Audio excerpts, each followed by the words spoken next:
Jusqu'au 9 septembre, Paramount Channel vibre au diapason du 44e Festival du cinéma américain de Deauville. La station balnéaire est une vitrine spectaculaire pour le 7e art Made in USA. Harrison Ford s'y est rendu 8 fois, Clint Eastwood 4. Et vous, Philippe Labro, vous vous y êtes rendu combien de fois? Ouf! Au moins 20, hein, sinon plus. Oulala. Merci en tout cas d'être avec nous pour ce buzz spécial Deauville. Dans vos films, vous avez dirigé des stars. Je pense évidemment à Depardieu ou à Belmondo. Vous avez dirigé 2 fois dans L'Héritier et L'Alpagueur. Et Deauville est peut-être, et vous allez me dire si je me trompe, le seul festival où les stars américaines viennent ou venaient sans appréhension. Justement, j'avais envie de vous demander, est-ce que les stars sont vraiment plus accessibles à Deauville? Ou c'est un lieu commun?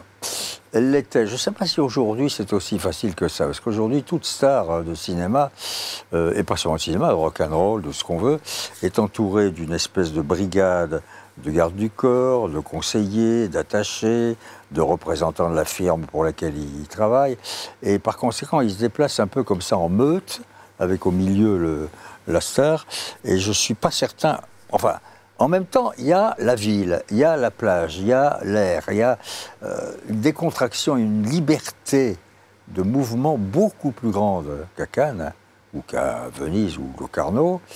Et il me semble qu'il y aura toujours, de la part des Américains, quand ils débarquent à Deauville, une sensation de décontraction. Et on est à l'aise, on est chez nous, on est avec des gens qui nous aiment, qui aiment notre cinéma. C'est quand même rare qu'on fasse un festival entier consacré à notre cinéma, et par conséquent, oui, ça va mieux, ça va bien, mais c'est plus tout à fait comme autrefois où vous pouviez boire un café avec Eastwood sans problème. Hein. Alors justement, cette décontraction, elle est due à quoi? Au fait que les enjeux sont moindres? Oui, il y a un enjeu maintenant, puisqu'il y a maintenant un jury avec un prix spécial en plus. Mais bien sûr, c'est pas la Palme d'Or. C'est pas la Palme d'Or. Et c'est pas le Lion d'Or, et c'est pas le Berlin d'Or, l'Ours d'Or. Oui, il y a moins de pression, il y a moins de compétitivité, il y a moins d'agressivité. C'est pas tout à fait le marché. N'oubliez pas qu'à Cannes, c'est aussi un marché du film. Là, il n'y a pas un vrai marché. Donc. Bien sûr. Vous qui avez été juré... C'est plus familier. Oui, c'est plus familial. Voilà, c'est un festival plus familial. Voilà. Vous qui avez été juré dans les 2 festivals, hein, en 2000 à Deauville, en 2001 à Cannes, vous avez senti la différence? Ah bah oui, énorme, énorme. D'abord, c'était pas le même jury, et pas le même président. À Deauville, j'avais Neil Jordan, le metteur en scène irlandais, et à Cannes, j'avais Liv Ullmann, la célèbre actrice suédoise. C'était beaucoup plus lourd, beaucoup plus tendu. On a reçu Gilles Jacob qui nous parlait justement de cette culture du secret pendant tout le temps du festival. Puis du boulot, il fallait voir tous les films. Hein. À Deauville, on en voit quand même un peu moins quand on est juré. Hein. On voit les films en compétition, on n'est pas obligé de tout voir. Là, on se levait le matin à 7 h, on était en projo, tous ensemble dans la même loge. Hein. On sortait de là, il fallait avoir une réunion, commencer à discuter. Et Madame Ullmann voulait que tout le monde s'exprime et donne son avis, même sur les films dont nous pensions tous qu'ils étaient mauvais. Ça fait rien, il fallait donner sa chance à tous les films. C'était très long et très compliqué. Elle n'a pas tort. Mais oui, bien sûr. Mais c'était passionnant. Hein. C'est toujours passionnant de réunir une douzaine de gens de talents et d'endroits différents pour discuter d'une œuvre d'art. C'est quand même... une merveilleuse activité, non? Absolument, oui. J'aimerais citer Harrison Ford, que vous interviewez à Cannes en 1985. Vous lui demandez ce qui lui déplaît à Cannes. Voici ce qu'il vous répond. « Je n'aime pas l'élitisme sous quelque forme que ce soit. Ça me met mal à l'aise de voir des centaines de caméramens se bousculer. Je n'aime pas voir les gens se comporter comme ça. Et je n'aime pas être partie prenante dans ce genre de chaos. » Alors ça peut surprendre dans la bouche d'une telle star, de tels propos. Mais justement, je voudrais vous poser la question. Comment se comportent les Américains pendant le festival ou à Cannes, et quel est votre rapport, vous, avec les stars? Parce que vous en avez côtoyé beaucoup. Est-ce que vous vous êtes fait des amis avec Brad Pitt, George Clooney, Meryl Streep? Non, jamais. On ne se fait pas beaucoup d'amis avec les stars. Ils sont amis entre eux, il y a un entre-soi. Ils peuvent rester amis avec un réalisateur ou un producteur. Moi, je n'ai pas travaillé avec les Américains. Hein. Donc, non, j'ai des amitiés avec les stars françaises. Jean-Paul, Belmondo, Alain Delon, je n'ai pas fait tourner, mais qui est un ami. Depardieu, bon...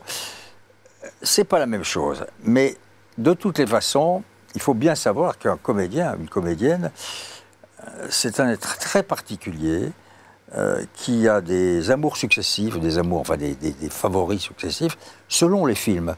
Ils vont de film en film, et donc de famille en famille, d'événement en événement, d'expérience en expérience. Et de déchirement en déchirement Voilà. quand Et le donc, tournage s'achève. c'est très difficile de suivre et de respecter une ligne de fidélité et de loyauté et d'amitié. C'est très difficile d'entretenir une véritable amitié avec les gens du spectacle. C'est pas qu'il n'y ait pas de l'amitié, il y en a, mais ça va et ça vient. Hein. Ça fluctue. Ça fluctue. Est-ce que vous voyez dans les comédiens et les comédiennes d'aujourd'hui des personnalités à la mesure des stars d'antan? Est-ce que Tom Cruise, ça vaut un Robert Mitchum? Je vous parle de Tom Cruise parce qu'à mon sens, c'est l'un des derniers comédiens qui préserve le mystère sur sa vie personnelle. Oh, Mitchum ne préservait pas le mystère, on savait qu'il se bourrait la gueule toute la journée. C'est vrai. Et qu'il frayait avec des stripteaseuses de temps en temps. Qu'il aimait bien les dames et qu'il aimait bien l'herbe. C'est un personnage inouï, Mitchum. Cruise n'a rien à voir. Cruise, il se planque, effectivement, et puis straight, on ne le verra jamais avec un verre d'alcool à la main. Ça n'a strictement rien à voir. Vous ne pouvez pas comparer Cruise avec Mitchum. C'est joli comme tentative, mais on ne peut pas. C'est impossible. Et d'ailleurs, on ne peut pas le comparer non plus avec les grands noms du cinéma français. Parce que même quand vous prenez des gens qui malheureusement ont disparu, vous prenez Gabin, Gabin c'est immense, c'est une légende. Bien sûr. Mais Gabin, il était là, assis, il buvait son petit verre de blanc, il discutait avec les gens, à la Audiard, tout ça, ça n'a rien à voir avec le cinéma américain, ça. C'est deux cultures radicalement différentes. Hein. Bien sûr. Le seul point commun, c'est qu'on fait un film, hein, et on incarne quelque chose de différent de ce qu'on est dans la vie. Mais pour le reste, il n'y a pas de comparaison possible. Alors, j'ai quand même envie de vous poser une dernière question. A-t-on encore besoin de stars aujourd'hui? Bien évidemment. Et pourquoi? Elles s'incarnent, elles attirent. Et puis, si ce sont des stars, entre guillemets, c'est qu'elles ont quelque chose de différent, qu'il y a un mystère en elles, qu'elles dégagent une sorte de magnétisme, et qu'elles sont capables de faire croire à un rôle ou à une situation incroyable. Donc oui, c'est nécessaire. Mais le mot star ne veut rien dire. On a besoin de grands comédiens, de grandes comédiennes, qui deviennent éventuellement des stars. Hein? Faut bien voir ça. Bien sûr. Le mot star, il a été très galvaudé. Hein. Ça ne veut plus rien dire aujourd'hui. Plus rien dire à cause de la télé. De la télé, des réseaux sociaux. Oui, les réseaux sociaux. Donc, revenons aux fondamentaux, à l'essentiel, c'est est-ce que vous avez devant vous un homme ou une femme qui a la carrure, qui a l'aura, comme on dit, la dimension, la capacité de faire rêver et de faire fantasmer. C'est ça qui compte. Oui, il y en a. Et c'est important. Bah oui. Alors, il n'y a pas de cinéma sans comédien. Hein. j'ai pas envie d'être flagorneur pour finir ce buzz, mais vous, aujourd'hui, vous nous avez fait rêver. Et merci beaucoup d'avoir été avec nous sur ce buzz spécial Festival de Deauville. Merci infiniment. Je vous en prie. Et merci à vous de nous avoir suivis. À très bientôt sur Paramount Channel.